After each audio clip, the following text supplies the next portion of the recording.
Solution of equation chapter से कुछ numerical करते हैं।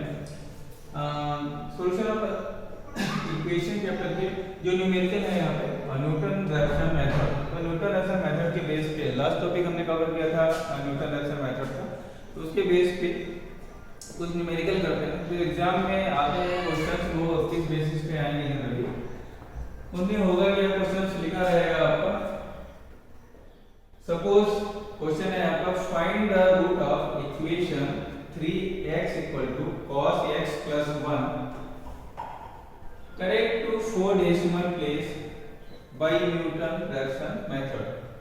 इस टाइप का अगर क्वेश्चन दिया रहेगा तो 4 डेसिमल प्लेस मतलब कि पॉइंट के बाद 4 नंबर आपके सेम होने चाहिए। इसका मतलब ये और जब इक्वेशन करते जाओगे बार बार तो लास्ट के जो 2 इक्वेशन रहेंगे उनमें अगर आंसर पॉइंट के 4 नंबर अगर सेम रहते हैं तो उसको आप आंसर घोषित कर सकते हो। है क्या एक्चुअली में न्यूटन रैप्सन मेथड में? न्यूटन रैप्सन मेथड में जैसे ही क्वेश्चन इसके बेस पे आएगा सबसे पहले आपको एक फार्मूला मेमोराइज करना पड़ेगा। xn + 1 = xn - f of xn divide by f of xn का 1 टाइम डेरिवेटिव। ये जो डैश लिखा हुआ है इसका मतलब है 1 टाइम डेरिवेटिव।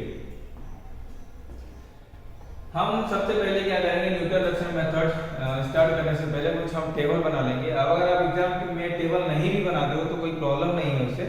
ये इजी वे में यहाँ समझाने के लिए हमने इस टाइप से टेबुलर मेथड यूज किया है। यहाँ पे जनरली जो यूज होगा देखिए कि इस फार्मूले में क्या क्या है। यहाँ पे xn है और फंक्शन की वैल्यू उस xn की और 1 टाइम डेरिवेटिव, तो हमने वही चीज कर दिया।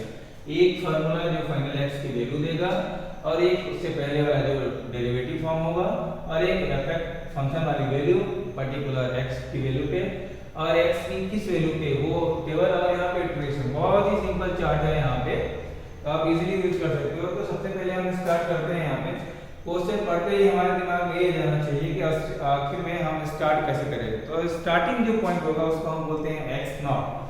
जनरली बहुत सारे बुक में a और b के टर्म्स में दिया रहता है कि जो स्टार्टिंग वैल्यू रहेगी वो रहेगा आपका a = x0 और b वाली जो वैल्यू रहेगी वो उसको बुक में x1 दिया रहेगा, किसी बुक में xn दिया रहेगा लास्ट वाली वैल्यू। तो आपको जनरली 2 वैल्यू ऐसे चूज करनी है जिसमें क्या हो कि पहली वाली वैल्यू रखने पे आइदर नेगेटिव आए या तो पॉजिटिव आए। अगर फर्स्ट वाली वैल्यू रखने पे अगर नेगेटिव आ रहा है फंक्शन में वैल्यू रखने पे जो भी वैल्यू आ रहा है तो जो सेकेंड वाली वैल्यू रखने होगी b की वैल्यू वो जस्ट उसका अपोजिट साइन का होगा। अगर प्लस है तो इसका नेगेटिव होना चाहिए, उसका अगर नेगेटिव है तो उसका पॉजिटिव होना चाहिए, जस्ट अपोजिट नेचर के होना चाहिए। यहाँ से क्लियर हो जाएगा रूट ऑफ इक्वेशन की प्रॉपर्टी ही है ये कि a और b के बीच में रूट होंगे। तो चलो हम स्टार्ट करते हैं, चेक करते हैं सबसे पहले कि x0 की वैल्यू क्या होगी। ठीक है, तो हम क्या करते हैं जनरल नंबर लेते हैं 0 1 2 3 4 5 6 ऐसे हम नंबर ले लेते हैं और चेक करते हैं सबसे पहले कि x0 की वैल्यू हमें क्या रखनी चाहिए। तो हमने क्या किया पहले 0 ले लिया, फंक्शन में वो वैल्यू जैसे ही रखा। यहाँ पे ध्यान देना ये है इंपॉर्टेंट कॉन्सेप्ट यहाँ पे, क्योंकि जो यहाँ पे जो रहेगा वैल्यू cos की जो वैल्यू रहेगी ये जो अगर डायरेक्टली अगर हम बोल देंगे यहाँ पे कि 0 वैल्यू रखो या 1 रखो 2 रखो वो रेडियन वैल्यू है। तो सबसे पहले हमारा काम क्या होगा उसको डिग्री में कन्वर्ट करना। तो डिग्री में कन्वर्ट करने के लिए हमें करना क्या पड़ेगा 180/π। ये इंपॉर्टेंट कॉन्सेप्ट, इसको भूलना नहीं, एग्जाम में मिस्टेक होता है जनरली इसके बेस पे और कैलकुलेशन मिस्टेक हो जाता है। तो सबसे पहले हमको करना क्या है फंक्शन में 0 रखें, 0 जैसे रखा तो फंक्शन हम ऊपर लिख देते हैं, उसका 1 टाइम डेरिवेटिव यहाँ रख देते हैं और यहाँ पे तो हम से स्टार्ट करते हैं वैल्यू रख देते हैं और यहाँ पे एक्शन मतलब maximum value upper most value, ये आंसर नहीं होगा अपर मोस्ट वैल्यू है, नहीं ये आंसर होगा नहीं ये, इन दोनों के बीच में ही आंसर आना चाहिए इसका मतलब है।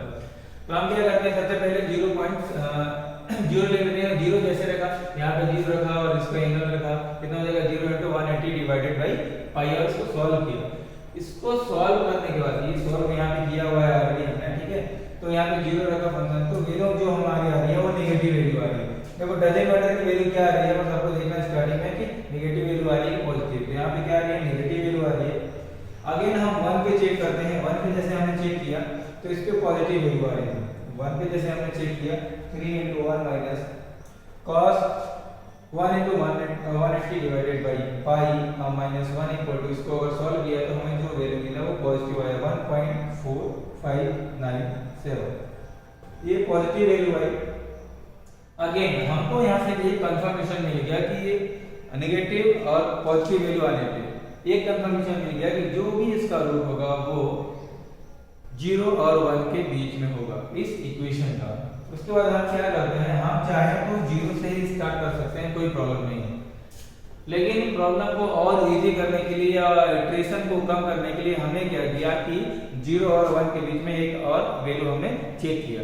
सपोज आप चेक कर सकते हैं 0.1, 0.2, 0.3, 4 ऐसे आप चेक कर सकते हो।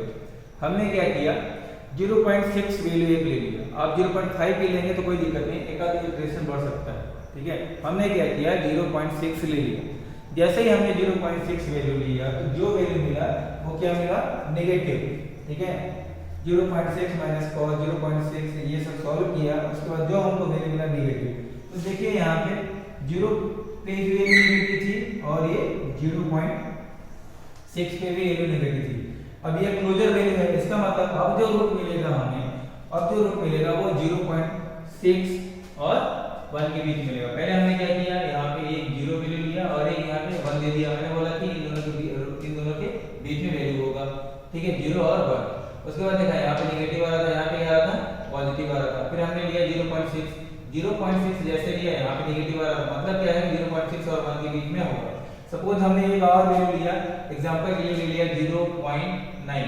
अगर हमने 0.9 लिया एंड अगर 0.9 लिया यहाँ पे और 0.9 फंक्शन में रखने पे अगर पॉजिटिव आता है, इसका मतलब क्या है 0.9 और 0.6 के बीच में है। अगेन हमने क्रॉस चेक किया 0.8 के लिए पता चला पॉजिटिव आएगा, तो हमने क्या किया यहाँ पे कि अब 0.8 और 0.6 के बीच में से आप हिट एंड ट्रायल कर सकते हो। इसी तरह क्लोजेस्ट वैल्यू ये आपका कंफर्मेशन बताता जाएगा कि इन दोनों के बीच में आपका आंसर आएगा। तो हमने क्या किया 0.6 को ही एक इनिशियल स्टार्टर पॉइंट बोल दिया 0.6। अब हम टेबल पे आते हैं। टेबल में हम वैल्यू रखते हैं। यहाँ पे जो n की वैल्यू होगी वो n की वैल्यू 1 2 3 4 5 ऐसे रख सकते हो आप, वही n की वैल्यू है यहाँ पे, ये तो फॉर्मूला है। और ये जो नंबर दिया हुआ है स्टार्टिंग है, अगर हम x0 की हेल्प से अगर x1 हमको मिलता है जस्ट फॉर्मूला रखने पे, तो नंबर ऑफ इटरेशन जो भी इटरेशन है यहाँ पे वो काउंट नहीं होगा, बस उसके बाद से काउंट होगा, क्योंकि जस्ट फॉर्मूला रखने के बाद इटरेशन यहाँ से स्टार्ट हो जाएगा x की वजह से। एक बार इटरेशन हमने स्टार्ट किया, फिर 2 बार किया, 3 बार किया, 4 बार किया। यहाँ पे x0 से स्टार्ट हो गया, x1 पे आया, फिर x1 से x2 पे, x2 से x3 से ऐसे आते हैं। तो अब ऐसे ऐसे करके हम देखते हैं, ठीक है।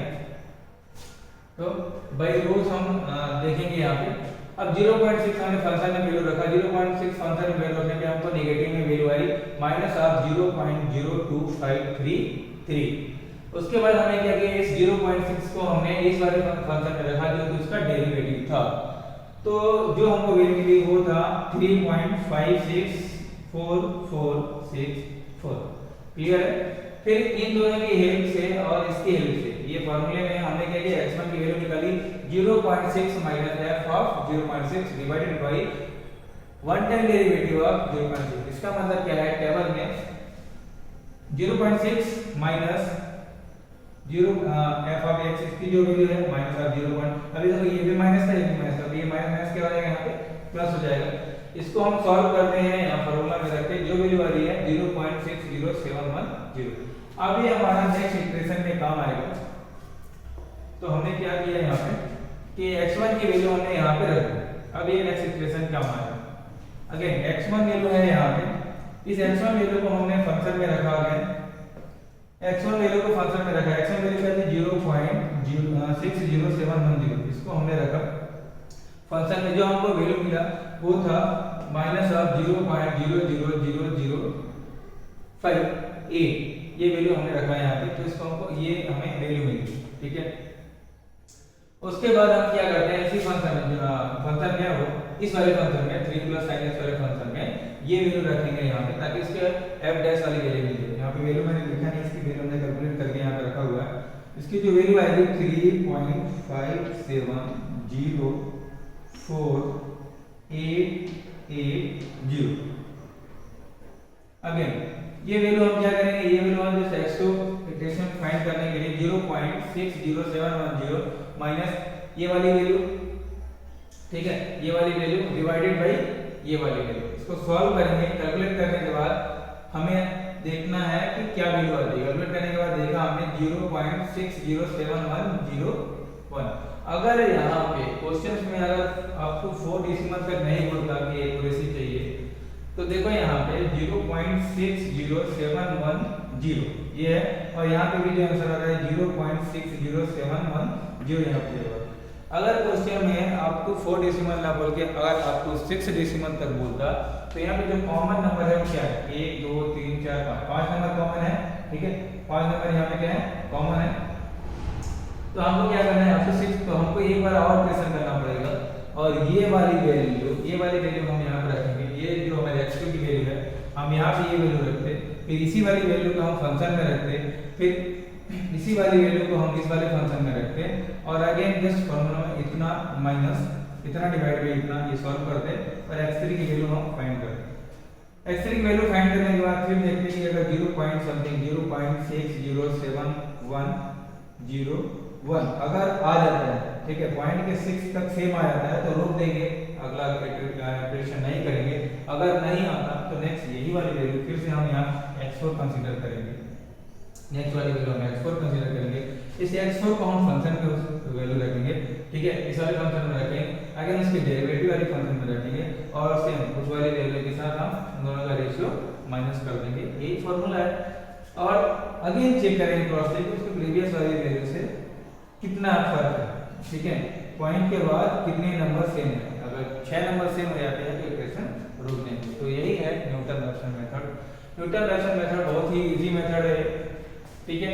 तो कैलकुलेटर की हेल्प से जो पाएगा इसमें देखो, कैलकुलेटर 991 ये ES सीरीज का आप कैलकुलेटर ले लेना, यूज कर सकते हो यहाँ पे। तो मेथड बहुत ही सिंपल है।